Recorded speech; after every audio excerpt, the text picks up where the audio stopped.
원불교 신앙을 진리적 종교의 신앙이라고 그러죠.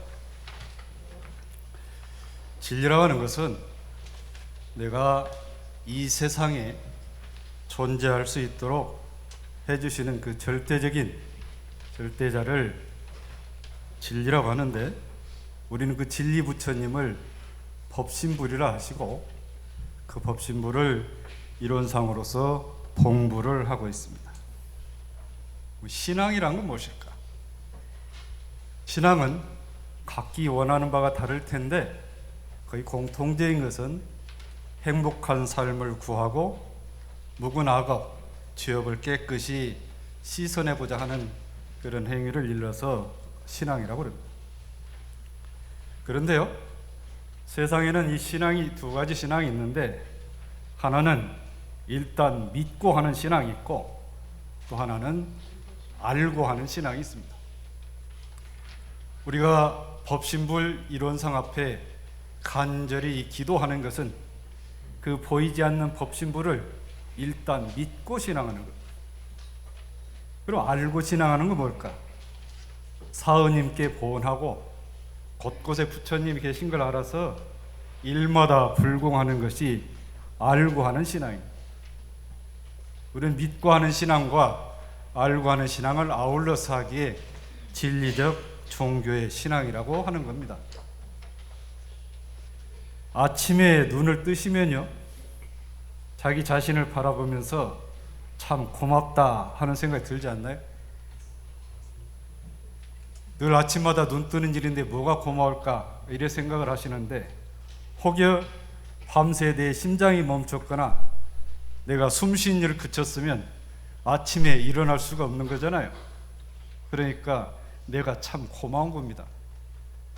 그럼 비단 나의 심장과 나의 호흡뿐만일까, 밤새 이 몸을 온전하게 지켜준 모든 장기가 서로 각자 자기 몫을 다해서 내 잠자는 사이에 그래 지켜줬기 때문에 내가 아침에 눈을 뜰 수가 있는 거예요. 8월에요, 저희 교당에 이 지역의 어린이들 20명을 모아서 연극 캠프를 했습니다.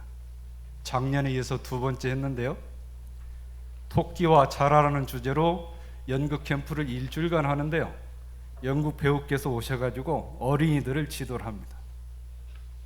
배역을 정하는데요, 연극 온 아이들이 다 주연하고 싶겠죠. 배역을 주는데 주연이 아닌 거예요. 상당히 많은 수가 삐졌겠죠.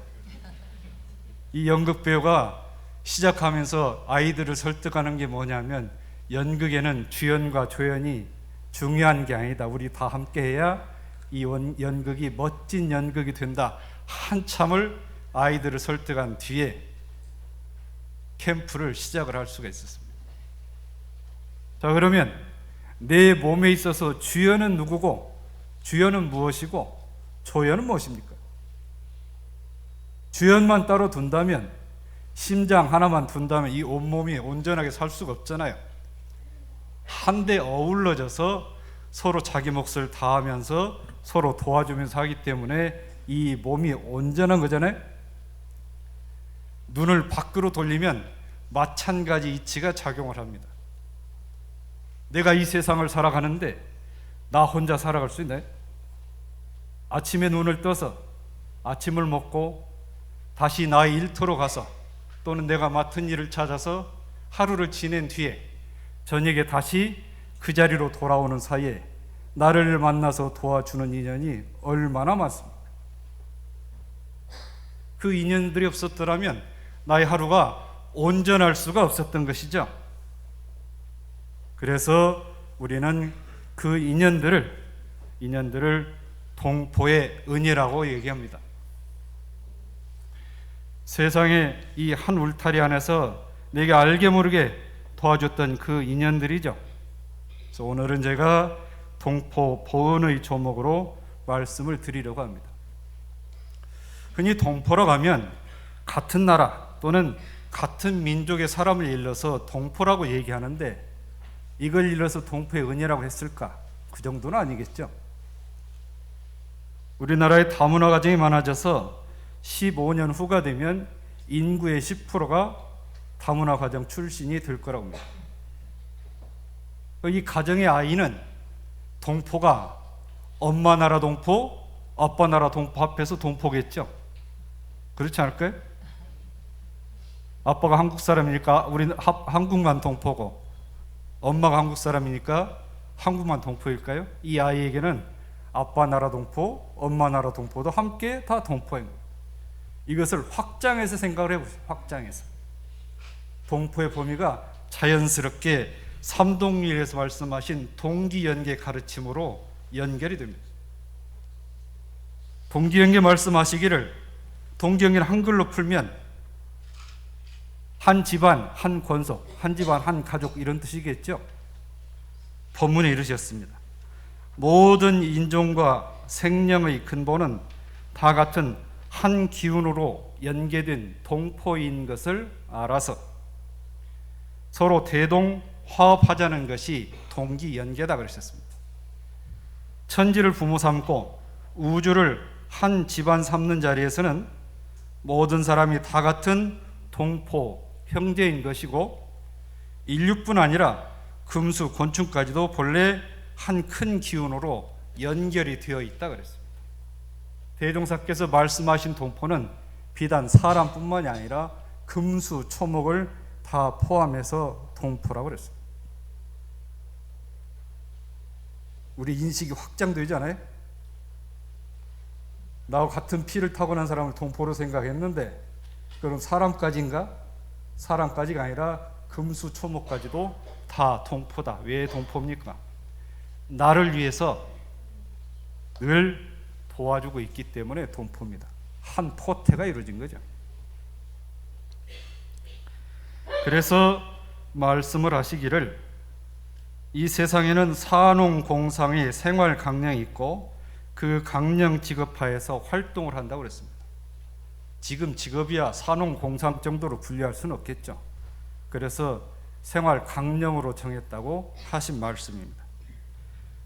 각자 소득으로 천만 물질을 서로 교환할 때 오직 자리이타로서 나도 이익이 되고 저 사람도 이익이 되고, 또는 나의 이익이 저 사람의 이익이 되고, 그 자리이타로서 서로 도움이 되고 은혜를 입었으니 그 은혜를 갚을 때도 자리이타의 도리로서 하라. 이 말씀이 동포보훈의 가르침입니다. 자, 그러면 무슨 일이든지 자리이타로 하되 부득이한 경우에는 내가 손해를 보더라도 상대방을 이롭게 하라 하신 말씀이 대종사님의 가르침입니다. 혹여 내가 손해를 보더라도 다른 사람이 이익이 되도록 하라 하는 것이 자리이타의 진정한 가르침이란 말이죠. 그러면 내가 맡고 있는 이 일에서, 내가 하고 있는 이 일에서 자리이타로 살아가는 모습은 나에게 없을까? 아주 많이 있죠. 오늘 단회 때는 그 살아오고 있는 모습을 서로 나누게 될 겁니다. 대종사께서 제자들과 함께 바다를 막아서 논을 만들었죠. 그 논을 만든 와중에 이웃마을에서 그 논을 막는 비용을 좀 빌려준 사람이 있었어요. 김주사라는 사람인데, 이 사람이 와서 보니까 이게 서류를 꼼꼼히가 많이 했던 모양이에요. 이 관척지를 개발을 하는데, 그 자기가 이제 관청에다 서류를 내고 말을 타고 다니면서 이 땅을 한번 뺏어볼까 심산으로 이제 이리저리 접촉을 하니까 제자들이 비분 관계를 합니다. 어찌 저럴 수가 있느냐. 대종사께서 그러시죠. 공사 중에 이런 분쟁이 생긴 것은 하늘이 우리의 정성을 시험하는 것이다. 지금 시험하는 것이다. 이에 끌리지 말고 저 사람을 미워하거나 원망하지도 마라. 원망하지도 마라. 사필 규정이다. 일이라고 해서 반드시 바른 대로 돌아오게 돼 있다. 혹여 우리 본의가 공중을 위해서 이 논을 만들었는데, 바다를 막아서 논을 만들었는데 저 사람의 소유가 되고 한다 할지라도 이 동네에 없던 논이 만들어졌으니까 우리의 본의는 공중을 위한 거였으니까 그나마 다행 아니냐. 이해 가십니까? 납득 안 되죠? 하시면서 대중에게 이익을 주는 일이 되었으니까 그대들은 자, 타의 관념을 초월하고 나다, 상대다는 그런 관념을 초월을 하고 오직 공중을 위하기로 했던 그 본래 뜻만 부지런히 있으면 일은 자연히 바른 대로 해결이 될 것이다. 이 말씀을 하셨습니다. 초창기 대종사께서 자리이타의 도리를 실례로 실정을 당해서 알려주신 가르침입니다. 그런데요, 그 김주사가 어느 날 말에서 떨어져 가지고 절명을 했답니다. 성령께서 하는 일을 방해를 하면 그런 일이 생깁니다.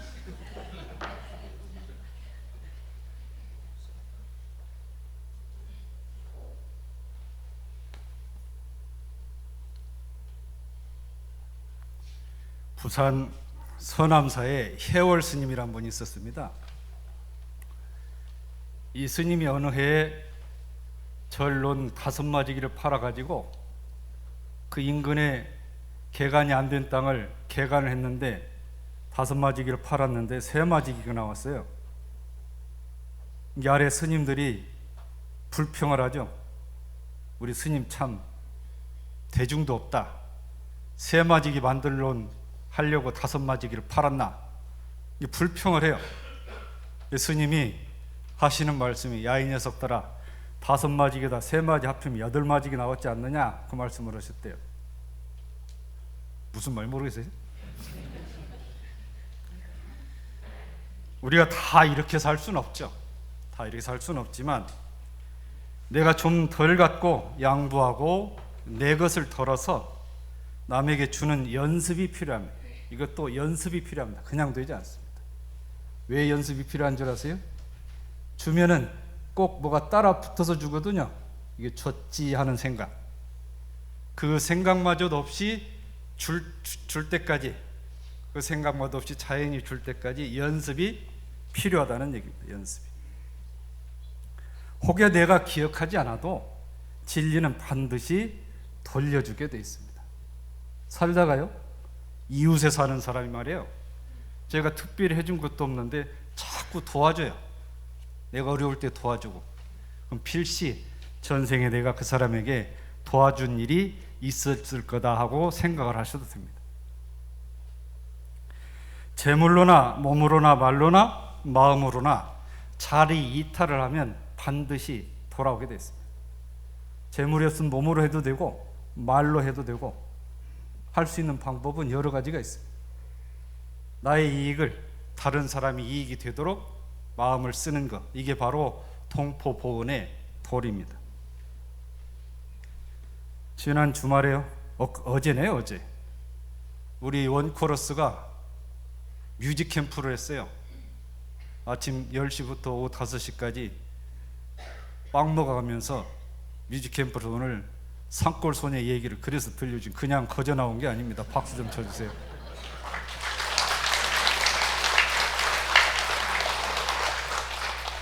우리 성가들이 이 법회를 위해서 법회 1시간 전에 와서 연습을 하고 점심을 마치자 숨도 돌릴까 싶은데 또 1시간 또 연습을 하고 매주 그렇게 해서 이 법회가 성스럽게 이루어집니다.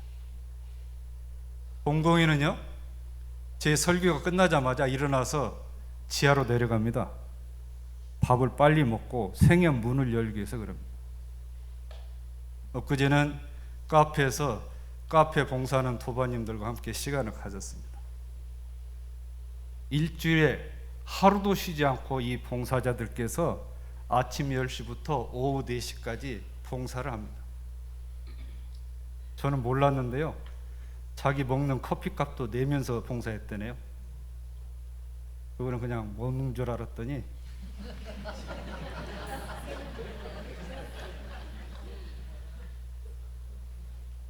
이 도량이 이루어지는 것은 이렇게 자리이타의 마음이 함께하기 때문에 이루어지는 겁니다.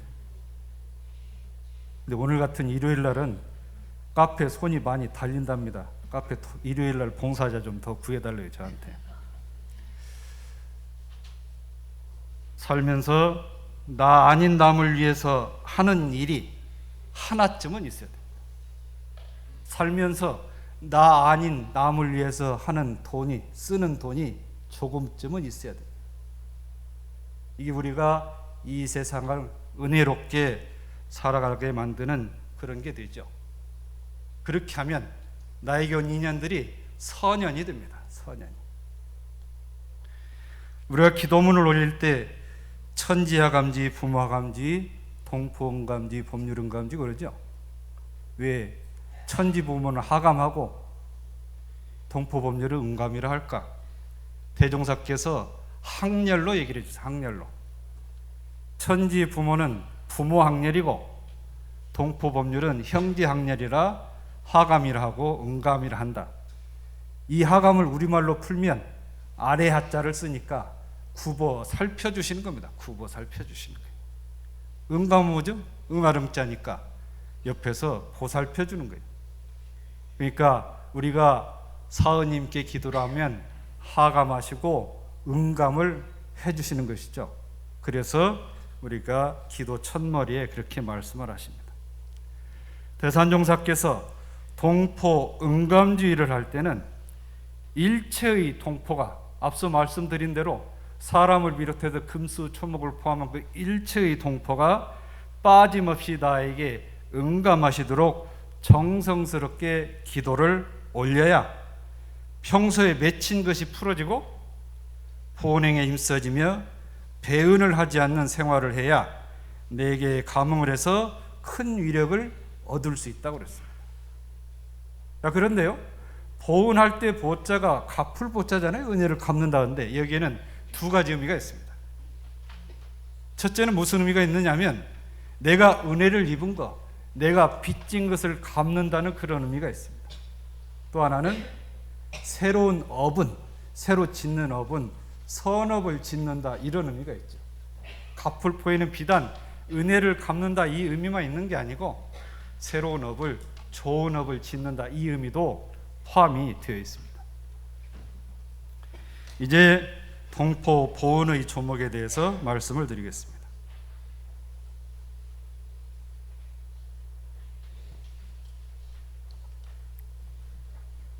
사는 천만학술로 교화할 때와 모든 정사를 할 때 항상 공정한 자리에서 자리 이타로서 할 것이요.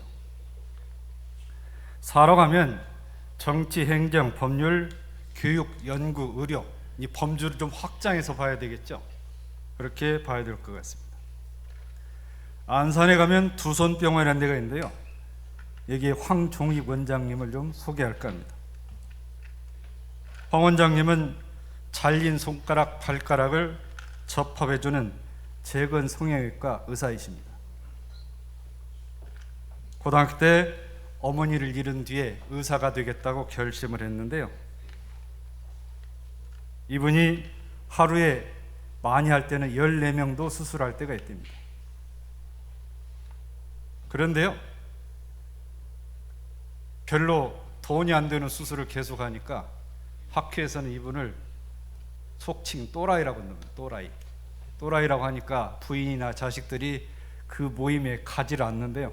어울릴 수 없는 거예요. 요즘은 3분의 1이 외국인 노동자가 환자랍니다. 입원 환자가. 황 원장께서 생각을 하기에 이 사람들이 한국 사람을 대신해서 일하다 다쳐서 참 미안하다 이 생각이 있대요. 그래서 그 나라 언어를 토막토막이라도 배워서 그 나라 언어로 이 얘기를 하면서 진료를 하고 수술하고 그러는 겁니다.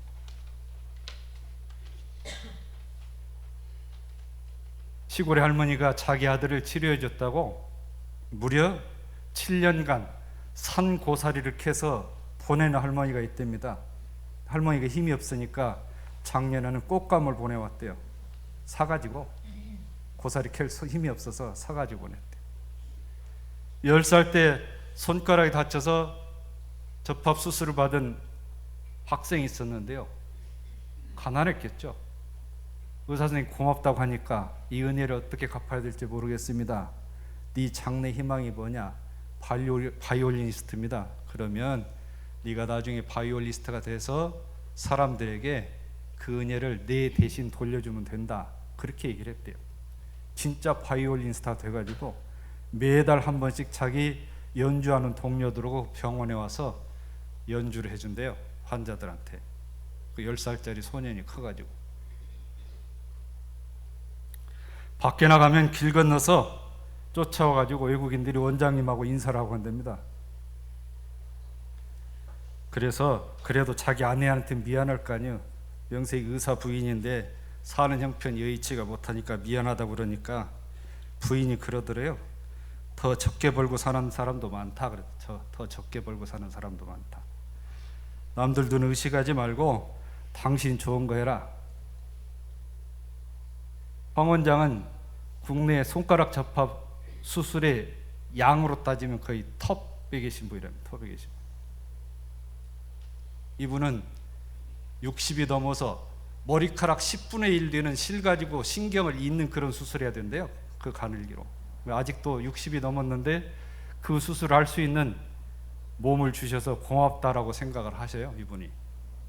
이분은 당신이 갖고 있는 의술 그 자리로 모든 사람에게 차별을 하지 않고 이탈을 하고 있는 겁니다.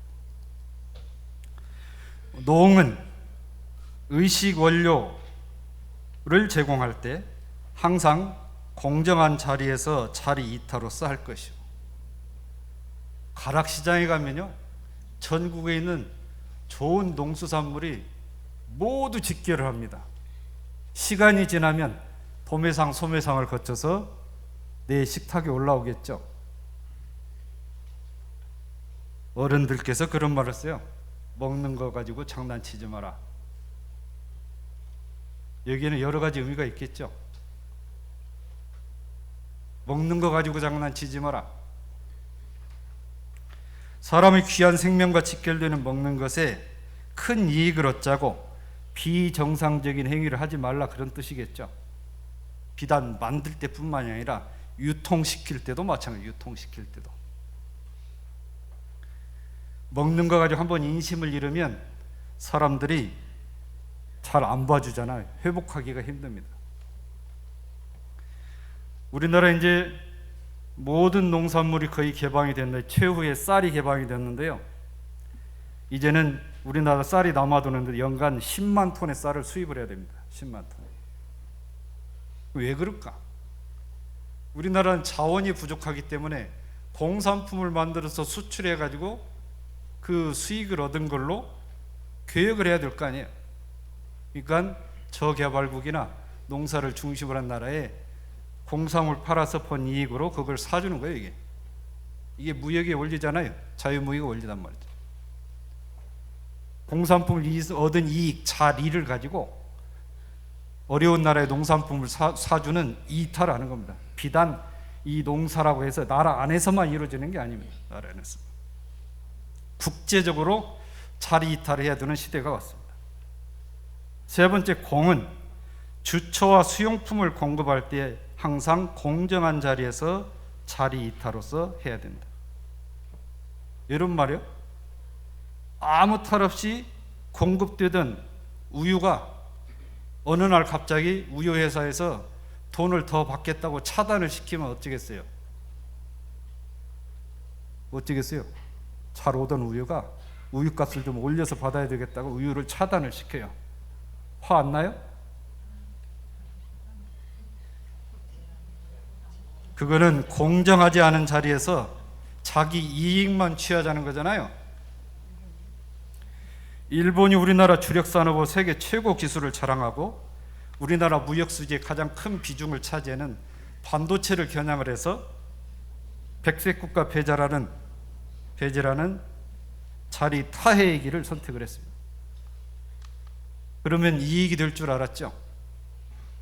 요즘에 보니까요, 일본에 있는 소도시에 운항하는 비행기는 거의 다 우리나라 비행기랍니다. 우리나라 관광객이 거기 가서 1년 동안 쓰고 오는 돈이 6조래요. 6조. 관광객이 안 가니까 비행기도 안 갈 거 아니에요. 일본 자체에서는 국내선 비행기가 그 소도시를 가는 비행기가 거의 없답니다. 그래서 지방 소도시에 관광을 수입을 하는 일본 지방 소도시의 국민들이 지금 야단이래요. 생태계만 이렇게 얼걸이 돼 있는 게 아니라 우리가 살아가는 이 상업이나 공업이나 이 모든 교류하는 것이 전체 하나로 이렇게 다 얼거리가 되어 있습니다. 한쪽에 자기 이익을 구하게 되면 어느 쪽에서는 반드시 손해를 보게 되어 있습니다. 자기 나라가 아니라 다른 나라뿐만이 아니라 자기 나라 국민도 그렇다는 얘기죠. 네 번째, 상은 천만 물질을 교환할 때 항상 공정한 자리에서 자리 이타로서 할 것이요. 요즘 세계 2강인 미국과 중국의 무역 분쟁이 점입가경입니다. 무역 수지나 정보자산 교류 등이 불공정하다고 이유를 들어서 시작을 했지만 피해를 본 나라는 걸 수 있는 카드가 관세잖아요. 관세를 인상을 하면 수입 가격이 올라가니까 저쪽에 수출을 못 하는 거잖아요. 그래서는 관세로도 맞불을 놓습니다. 피해 당사국은 WTO에 제소를 하겠죠. 이런 것이 이제 자리 이타가 아닌 자리 타해로 간 거죠. 반대로 공정무역이라는 게 있습니다. 공정무역. 개발도상국이 생산자와 경제적 자립을 위해서 생산자에게 보다 유리한 무역 조건으로 무역을 하는 것이 공정무역입니다. 대표적인 것이 이제 커피와 카카오인데요. 초콜릿 주 원료가 카카오인데 이건 주로 가나와 나이지리아에서 많이 나옵니다. 이 나라 어린이들이 일주일에 100시간 정도 가까운 노동을 하는데요. 그 수입은 아주 적대입니다.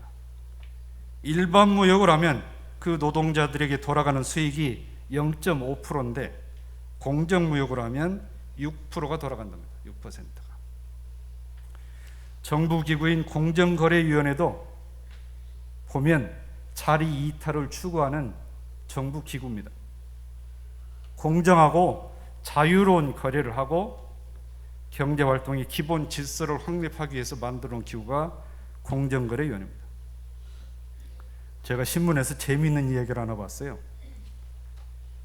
경상북도 영주 대장간에서 만드는 호미가요, 아마존에서 톱10에 들었답니다. 원예 농기구 톱10에 들었대요. 이 집 사장님이 성록이신데요, 52년째 수제 호미를 만들었는데 세계 최대 온라인 쇼핑몰인 아마존에 이게 홍보가 되면서 작년에 6개월 동안 1000개가 팔렸는데 올해는 3개월에 1000개가 팔렸답니다.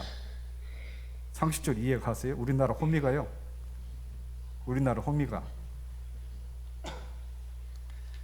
영주 호미를 써본 미국인이 그랬대요. 서양에는 산만 있지 기역자로 꺾어진 농기구는 없다 그랬대요. 이제는 OEM으로 주문자 상표 생산을 하는 상품들도 품질이 고급화된 것이 인증이 되면 세계 온라인 쇼핑몰에서 직거래가 됩니다. 직거래가. 그런 세상이 됐습니다. 자리 이타로 되는 거죠. 이 호미가 국내에서는 4,000원, 5,000원 하는데 아마존에서 23,000원에 팔린대요. 그렇게 유명해지니까 배우러 오는 사람도 있답니다. 요새는. 5번째, 초목금수도 연구 없이는 꺾고 살생하지 말 것이니라 그랬습니다. 우리가 이제 동포원이라고 하면 사람이 동포랑 거기까지 이해하잖아요. 초목금수까지 동포라고 하는 것은 상당히 깊이 바라보고 넓게 봐야 이게 받아들여집니다. 절에 다니는 한 신도가요, 스님한테 여쭙대. 왜 살생하지 말라는 겁니까? 그 사람이 알아듣는 수준으로 얘기해야 될 거 아니에요. 너희 집 가축이, 그대 가축이 죽을 때 기분 좋게 죽는 가축 있냐? 아이고 다행이다, 고맙다 하고 그렇게 죽는 가축 있냐? 온갖 원망을 하면서 죽는다. 그러면 온갖 원망을 하면서 죽는 그 가축의 기운이 어떤 기운이 형성이 되어 있겠느냐? 안 좋겠죠. 너는 그 기운을 먹는 것이다. 그러니까 살생하지 말라고 그랬대요. 이해하기 쉽죠? 오늘 또 고기 안 먹게 생겼네. 연고 있는 살생은 뭐냐면 약용으로 쓸 때 산에 갔어요. 곰이 나한테 달라들어 나를 죽이려고 그래요. 그런 경우는 연고 있는 살생이라고 합니다. 연고 있는 살생.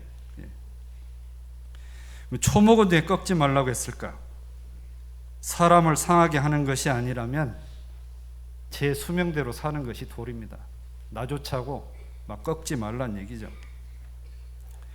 자, 그런데요, 이 동포 보호는 우리의 목적인 재생의세, 중생을 제도하는 것과도 관련이 있다고 대종사께서 법문하셨습니다. 동포에게 보호하는 것이 중생을 건지는 하고 연결되어 있다, 그 법문을 하셨어요. 이 자리이타는 표현은 불교 수행 방법에 있어서도 자리이타를 얘기를 하거든요. 소승은 자기 성부를 우선적으로 추구하기 때문에 자리주의라고 합니다. 자리주의. 근데 대승불교는 뭐라고 하죠? 자기 수행뿐만 아니라 모든 사람이 함께 이 부처의 길로 이룰 수 있도록 문호를 열어놨기 때문에 자리이타의 수행이라고 얘기를 합니다.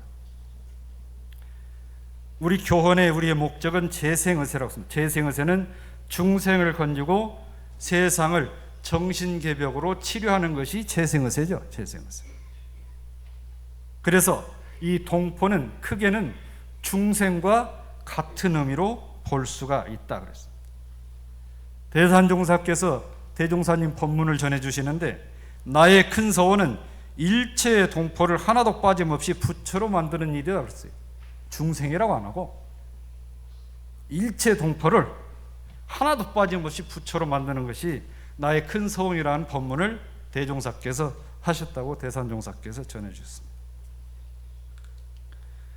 해방 후에 해외에서 밀려 들어오는 전제동포를 구호 사업을 할 때 정산종사께서 그랬어요.